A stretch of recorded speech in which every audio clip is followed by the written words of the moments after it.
मेरे प्रिय बच्चे, मैं तुमसे विनती करता हूं कि आज का यह संदेश बिल्कुल भी ना छोड़ो। यह एक अत्यंत शक्तिशाली संदेश है जिसे स्वयं दैवीय शक्ति तुम्हें पहुंचाना चाहती है। कुछ बातें हैं, कुछ मुद्दे हैं जिन्हें जानना तुम्हारे लिए बहुत जरूरी है। और सबसे महत्वपूर्ण बात यह है कि यह तुम्हारे आने वाले समय से गहरे रूप से जुड़ा हुआ है।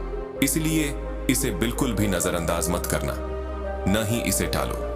यह संदेश उन लोगों के लिए है जो बहुत से नेक काम करते हैं।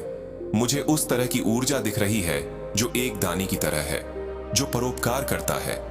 बुजुर्गों की सेवा, गरीबों की सेवा, पशुओं की सेवा, मतलब तुम नेक कर्म करते हो और उन नेक कर्मों के फल तुम्हारे साथ हैं। तुम्हारे किए हुए धर्म, पुण्य, दान, ये सब बातें तुम्हारे साथ चल रही हैं। ऐसे व्यक्ति की ऊर्जा यहां बहुत जोर से महसूस हो रही है। तुम बहुत दयालु हो। तुम दान और पुण्य कर्मों पर दृढ़ विश्वास रखते हो। तुम लोगों को खुश करना पसंद करते हो। किसी की मदद की बात आए तो तुम्हारा नाम सबसे पहले आता है। लोग कहते हैं, इसे देखो, यही मदद करेगा, सिर्फ यही तुम्हें इस परेशानी से निकाल पाएगा। और वह व्यक्ति तुम हो। तुम हमेशा लोगों की मदद के लिए सबसे आगे खड़े रहते हो। तुम दूसरों की मदद में विश्वास रखते हो, चाहे कोई कितना भी गिरा हुआ क्यों ना हो। अगर कोई मुसीबत में हो और मदद चाहिए, तुम तुरंत आगे बढ़कर सहायता करते हो। तुम अत्यधिक संरक्षित हो। तुम पर बहुत आशीर्वाद है। वास्तव में तुम्हारे साथ तुम्हारे आत्मा मार्गदर्शक हैं जो लगातार तुम्हें निर्देश देते रहते हैं। तुम्हारे पास ऐसी शक्तियां हैं जो तुम्हें विशाल सुरक्षा प्रदान करती हैं।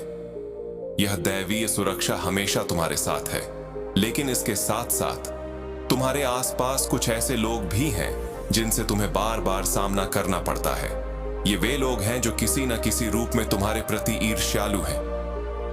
उन्हें यह सहन नहीं होता कि तुम इतना नेक काम क्यों करते हो। तुम अपने जीवन में इतनी तरक्की कैसे कर रहे हो। तुम इतने खुश कैसे हो। ऐसे बहुत से ईर्ष्यालु लोग तुम्हारे आसपास हैं। यह कोई तुम्हारे घर के पास का सदस्य या परिवार का कोई सदस्य भी हो सकता है। मुझे यहां एक ऐसे व्यक्ति की ऊर्जा दिखाई दे रही है जो बहुत क्रोधित है। ऐसा महसूस होता है जैसे वह क्रोध में डूबा हुआ है। मैं सीधी बात कहूंगा, मैं शब्दों में इसे नरम नहीं कर सकता। मैं वही बोलता बोलती हूं जो मैं सुनता देखता हूं। ऐसा लग रहा है कि यह व्यक्ति कभी भी किसी को मारने को तैयार रहेगा। यह व्यक्ति हमेशा बदनामी करता है, गंदी बातें कहता है, नफरत फैलाता है। दूसरों को नुकसान पहुंचाने और नफरत फैलाने की यह आदत है। यह व्यक्ति हमेशा झगड़ने लड़ने में लगा रहता है, चिल्लाना, तोड़फोड़ करना, ऐसे कार्य करता है। इस तरह का एक व्यक्ति निश्चित रूप से तुम्हारे आसपास है जो तुम्हारी प्रगति देखकर बहुत ईर्ष्यावान है। मुझे लगता है कि यह व्यक्ति तुम्हारी प्रगति देखकर बेहद ईर्ष्यालु है। मुख्य बात यह है कि तुम अपने लक्ष्यों पर केंद्रित हो और बेकार लोगों पर ध्यान नहीं देते। तुम उन पर भरोसा नहीं करते और उन्हें महत्व नहीं देते। तुम भक्ति, पूजा, प्रार्थना, ध्यान, जाप और दिव्य मार्गदर्शन के साथ अपना जीवन आनंद पूर्वक जी रहे हो। तुम सब कुछ ईश्वर पर छोड़ चुके हो और ईश्वर ने पूरी तरह से तुम्हारी देखभाल की हुई है। तुम अच्छे काम कर रहे हो और इस कारण से कोई व्यक्ति तुमसे ईर्ष्या करता है।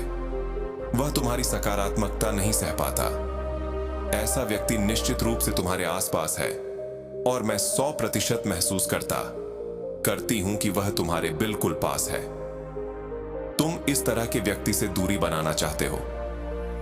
तुम ऐसे लोगों को कोई अहमियत नहीं देना चाहते और उनसे 100 कदम दूर रहना पसंद करते हो।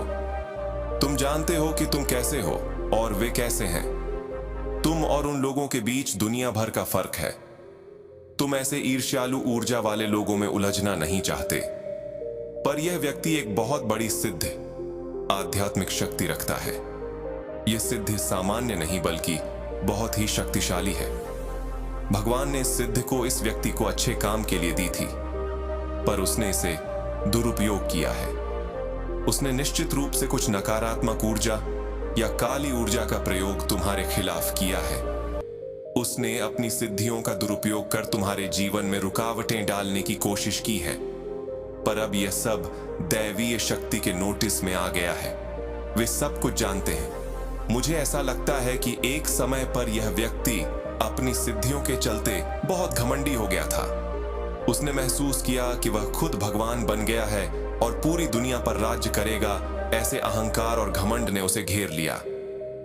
यही वह व्यक्ति है जिसने अपनी सिद्धियों का दुरुपयोग करके कई लोगों को नुकसान पहुंचाया है। यह एक ऐसा छुपा हुआ व्यक्ति हो सकता है जो अपने कर्मों को छुपा कर रखता है। उसने कई लोगों के लिए परेशानी पैदा की, कई लोगों को अलग कर दिया और बहुत विनाश किया। इस व्यक्ति की नकारात्मक ऊर्जा बहुत जोर से महसूस हो रही है। उसने अपनी सिद्धियों का बुरा इस्तेमाल किया है और वे तुम्हें लक्ष्य बनाकर काम कर चुके हैं। यदि तुम इस संदेश तक पहुंचे हो तो सबसे पहले ईश्वर का धन्यवाद करो। यह संदेश इस बात का संकेत है कि दैवीय शक्ति ने तुम्हें कुछ महत्वपूर्ण बताने के लिए चुना है। निश्चित रूप से तुम्हें किसी गलत क्रिया के जरिए निशाना बनाया गया है। यह व्यक्ति, हे भगवान, तुम्हें निशाना बनाने की साजिश कर रहा है। ऐसा लगता है कि तुम्हें बार बार नकारात्मक ऊर्जा से टारगेट किया जा रहा है। यह ऊर्जा कोशिश कर रही है कि यह जानकारी तुम तक पहुंचे ही नहीं। पर मैं बहुत जिद्दी हूं और दैवीय इच्छा से यह संदेश अधूरा नहीं रह सकता। मैं कई अड़चनें देख रहा हूं। मेरे विचारों में लगातार रुकावटें आ रही।